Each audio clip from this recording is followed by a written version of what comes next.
let's start with the fact here that we are talking about these incredibly destructive storms, and they are affecting large swaths of the country, red states, blue states. Uh, Rather than talking about that, Donald Trump is trying to make this a political issue. But what is the reality for Americans at this moment? Well, this story is really interesting. This is new information. We had covered his ambivalence around Hurricane Maria's response in Puerto Rico. There were 8 damning Inspector General reports about that particular one. But this is an former official named Mark Harvey. He was in the resilience part of the National Security Council and had to literally, he says, show Donald Trump precinct by precinct vote tallies from Orange County to prove there were more Trump supporters there than in Iowa, He said, and that they deserved a wildfire. Yeah, let me just read the quote. He said, we went as far as looking up how many votes he got in those impacted areas to show him these are people who voted for you. And then on the other side of that, Ron DeSantis writes in his autobiography that after Hurricane Michael hit the Panhandle, he said to Donald Trump, these are your people. So instead of giving 75% federal coverage for the disaster, let's give them 100%. And he did. And that was a difference of maybe $300 million, depending on sort of favoritism. A president has discretion on the percentage based on usually the size of the disaster. In the end, Donald Trump did approve dozens of disasters in California, more than any other state.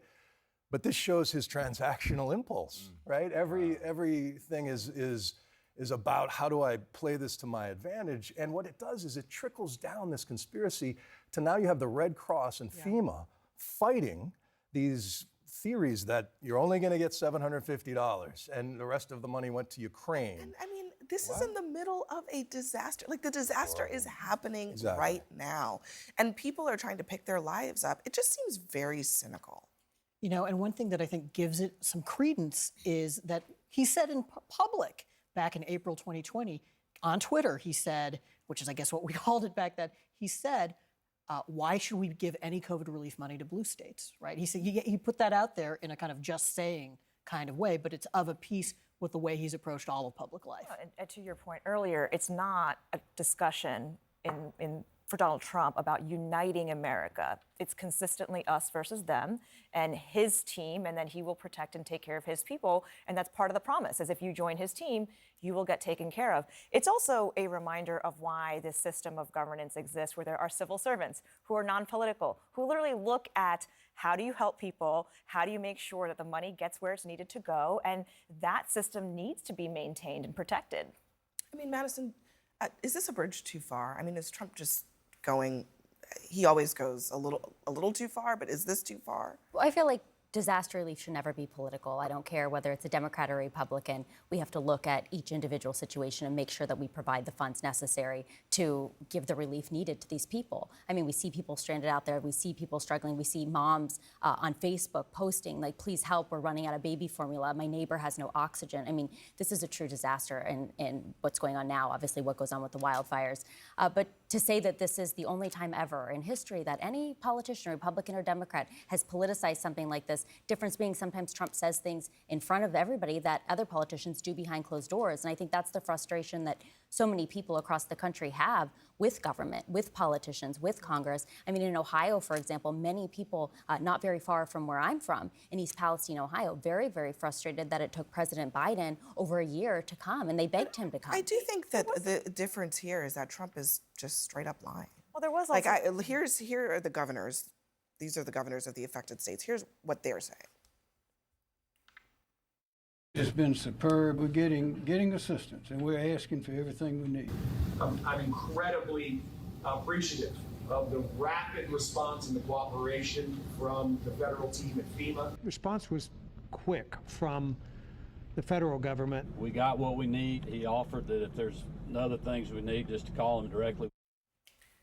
These are Republican governors who have every reason in the world to want Kamala Harris to lose. They're not big Biden fans, and they're just telling the truth. They're just saying that America's government is responding to an American crisis the way that it always has. But Donald Trump is lying. And the problem with it is not just now.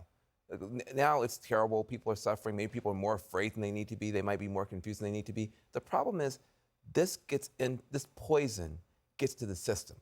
So now you're creating, it's like termites in the foundation. Especially when you consider there were 23 separate billion-dollar disasters last year. So far, 20 this year. And if you go to look for the list, the server's down because that data is held in Asheville, North Carolina, and it's been taken out by this hurricane. So even Deanne Criswell and Brock Long, a former FEMA administrators, would agree we're not in a position where FEMA is going to make you whole again. The cavalry's not coming because there's so many disasters going on at the same time. But it's about communities trusting each other and building trust before the disaster saying that hits. FEMA is going to run out of money before the end of the hurricane season this year. Which does happen. It does happen. It does happen. I mean, Congress appropriates that. Right, and that's why there was some talk of Congress coming back to do exactly that. I mean, the thing though about this storm, now the second deadliest storm in some decades, second only to Katrina, is that, when we're trying to understand who's responsible for the deaths, I mean, help us out here, Bill. I mean, it seems to me part of what happened here was that places that don't get this kind of weather were getting this kind of weather and just were not ready for it. There was a big flood in Asheville in 1916, I think. This one was so much worse. It's just we don't live in our grandparents' planet anymore. The water cycles are just way more violent. The flash floods are flashier because there's heat trapping pollution.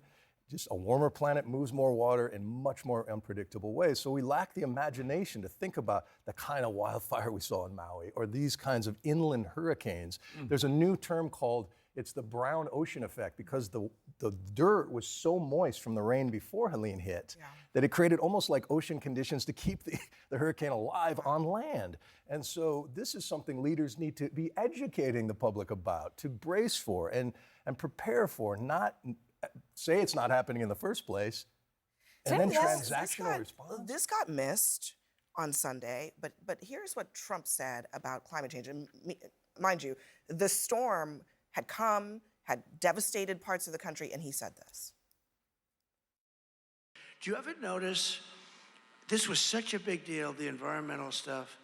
I haven't heard the environmental stuff mentioned in 6 months. I was saying the other night, what the hell happened to the environment? No, but think about this.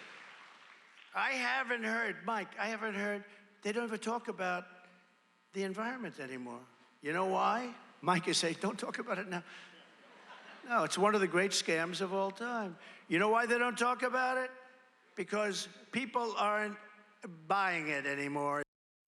J.D. Vance echoed this at the debate as well, and he said, if you believe that climate change is caused by carbon in the air, right? The caveat there, I think it's deeply significant because climate science is proven more real and sincere than tobacco causing cancer.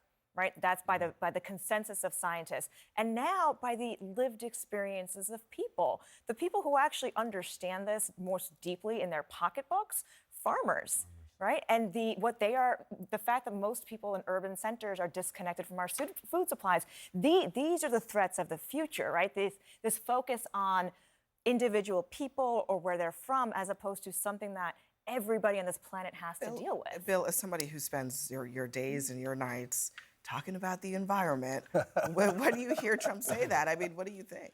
It's just so disrespectful to folks who do think about it. The farmers, supply chain experts, insurance executives who are going broke because you can't cover this much disaster at once. It's just silly. So much of the world has just moved on from the debate over whether it's even happening. It just takes a special level of chutzpah to say it's not happening now in the face of all of this.